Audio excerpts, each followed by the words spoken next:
¡Quieto todo el mundo!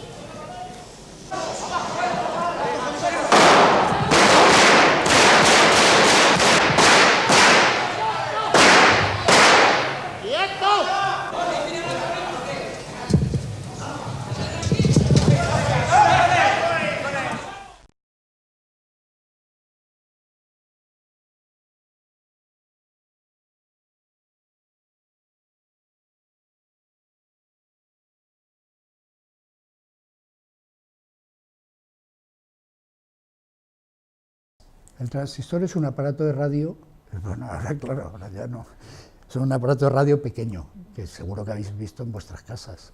Es un receptor de radio portátil, que tú te llevas a los sitios y manejas y demás. Entonces todo el mundo en la calle estaba con los transistores y los que no estaban en su casa se movían con el transistor escuchando la radio. Para la cadena SER el 23F fue un acontecimiento evidentemente inesperado, pero tuvo una relevancia gigantesca. La cadena SER fue la emisora que mantuvo informado al gobierno de subsecretarios que se formó urgentemente, puesto que todo el gobierno estaba dentro del hemiciclo, y lo mantuvo informado porque tuvimos la suerte y la habilidad de nuestros técnicos de mantener una línea microfónica abierta.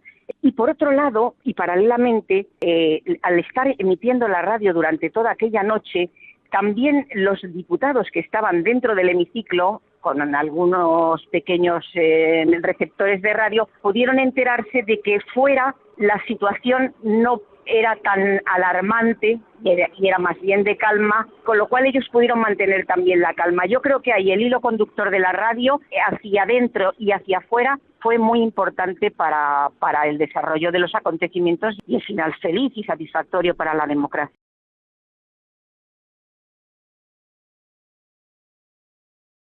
Yo había sido director de informativos de la cadena SER hasta 2 meses antes del 23F. Entonces fui a televisión como director de informativos de la tele, pues 2 o 3 meses antes, allí a televisión, que era la única televisión que había.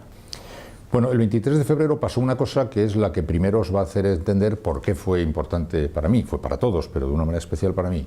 Y es que eso que ocurrió no se dio en directo. La gente se cree que sí, incluso hay gente que dice que lo vio en directo. No, porque no se dio en directo. Os explico por qué no se dio en directo. Se trataba de elegir al sustituto de Adolfo Suárez.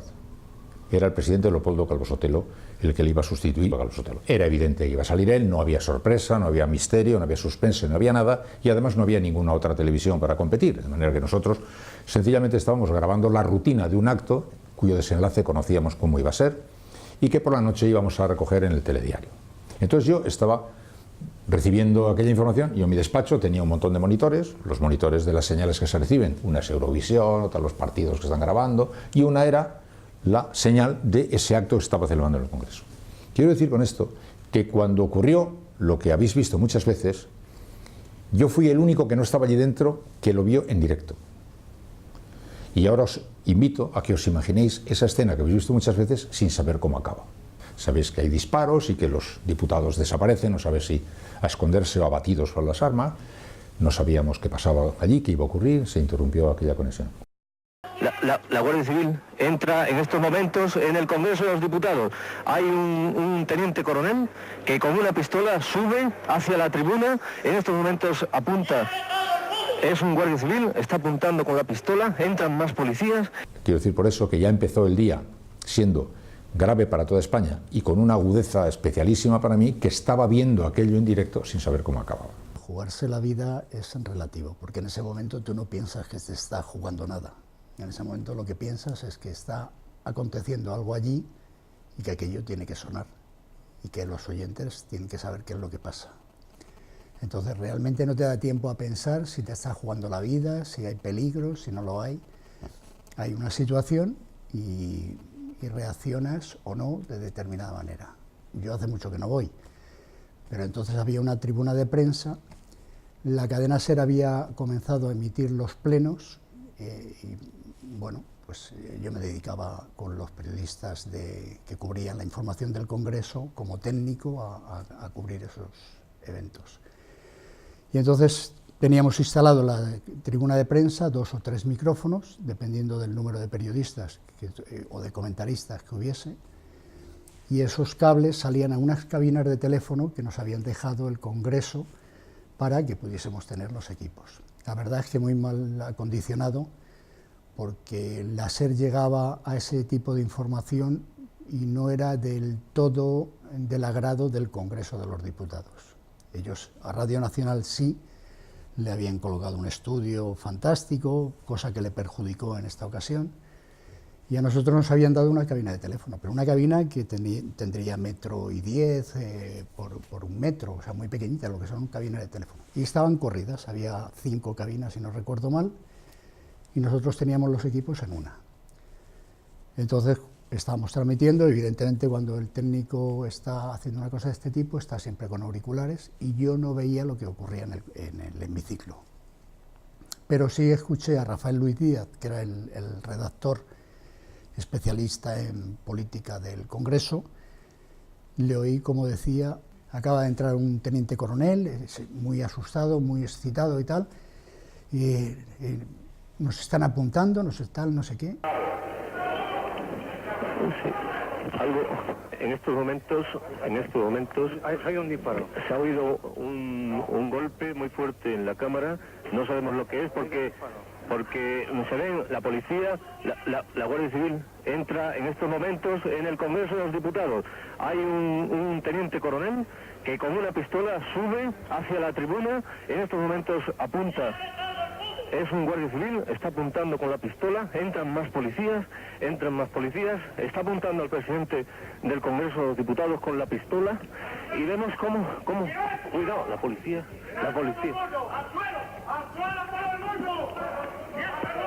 No podemos emitir más porque nos están apuntando con la policía.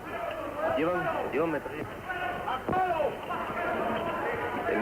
Y bueno, pues todo lo que ha salido en las grabaciones, al cámara de televisión que también estaba en la cabina de prensa, le hicieron girar la cámara, que hay por ahí voces que le dicen gira la cámara o te mato o no sé qué y tal, y era un señor mayor también, y el hombre giró la cámara, que no, que esta señal es de televisión, que esta no es mía, que no sé qué. Bueno, y entonces yo salí de la cabina, abrí la puerta del hemiciclo y en ese momento empezaron a disparar. Hay tiros justo encima de la zona de prensa. Entonces, cuando vi que había tiros, cerré la puerta otra vez y me fui a la cabina. Esa cabina que teníamos, yo llevaba una bolsa de deportes donde normalmente transportábamos los equipos y lo que hice era un equipo de pilas muy pequeño, no era como una consola de este tipo, o sea, era muy simple, ¿no? Lo metí en una bolsa de deportes y lo que hice fue un magnetofón Nagra que utilizábamos para reportajes, lo pasé a otra cabina. Y lo encendí y puse un pie de micrófono para que pareciese que aquello es donde estábamos trabajando. Cambié todo aquello y esperé. Lo puse a funcionar para que se viese la modulación, aunque no tenía cinta ni grababa, pero se veía la modulación. Y entonces mi preocupación era saber que el sonido estaba llegando. No había teléfonos. A pesar de que estábamos en cabinas de teléfono, no había teléfono. Había un magneto, que es un teléfono de campaña, que giras y con una dinamo, pues llegaba el sonido a la radio. Entonces, desde la radio, ¿qué pasa? ¿Qué pasa? Yo le decía, dime si te llega el sonido. Que sí, pero ¿qué está pasando? Que me dejes en paz, dime, ¿te llega el sonido? Sí, pum, colgamos. Salir. Y entonces dijo a un guardia civil, acompáñales y que salgan. Se vino con nosotros, el guardia civil, y dijo que sí, que pueden salir, que ha dado la orden el capitán y no sé qué, y ya salimos. A continuación lo que hicimos fue irnos a la emisora, comprobar que estaba sonando, que estaba llegando el sonido. En la cadena SER lo que habían hecho era, como había amenazas de que iban a cerrar la emisora o de que iban a mandar militares, esa señal se desvió a un estudio muy pequeñito y muy discreto, y allí un redactor estuvo grabando toda la noche todo el sonido que se iba produciendo en el hemiciclo. Y tomando notas, editando cortes para durante la noche ir dando información.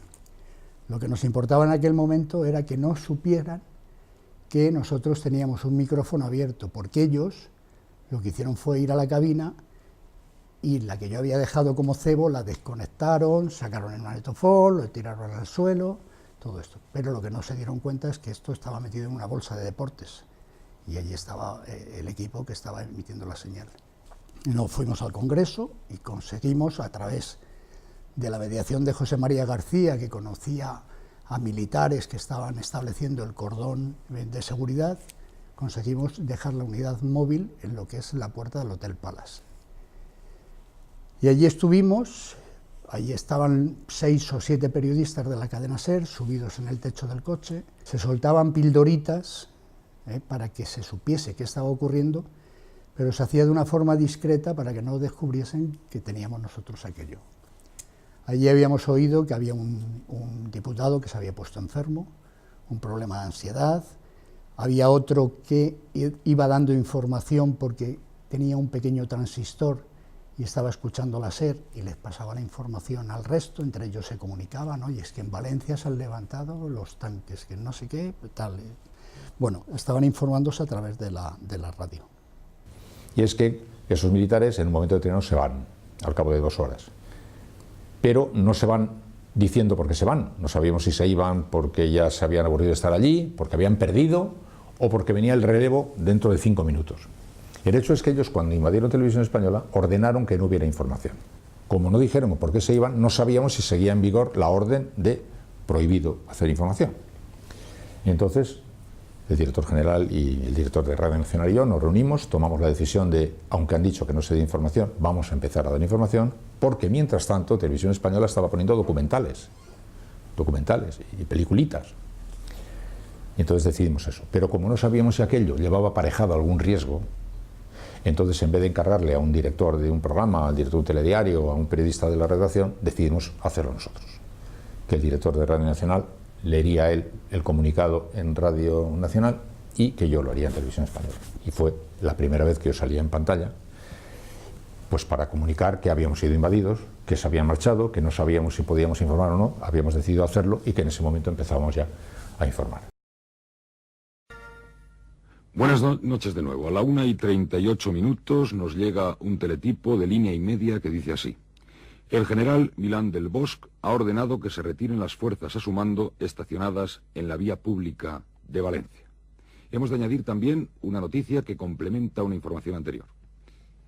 El general Alfonso Armada, segundo jefe de Estado Mayor del Ejército, ha salido hace escasos minutos del interior del Congreso de los Diputados. Para mí, radiofónicamente, el momento más importante fue cuando ya los liberaron, o los iban a liberar, que hubo una mezcla de sonidos que como profesional a mí me pareció que era importante, y era desde la emisora contando lo que estaba pasando en el Congreso, y ya sí descubrimos que teníamos el micrófono porque Landelino Lavilla, que era el presidente de la Cámara, estaba diciendo que abandonasen los escaños por orden y no sé qué y tal.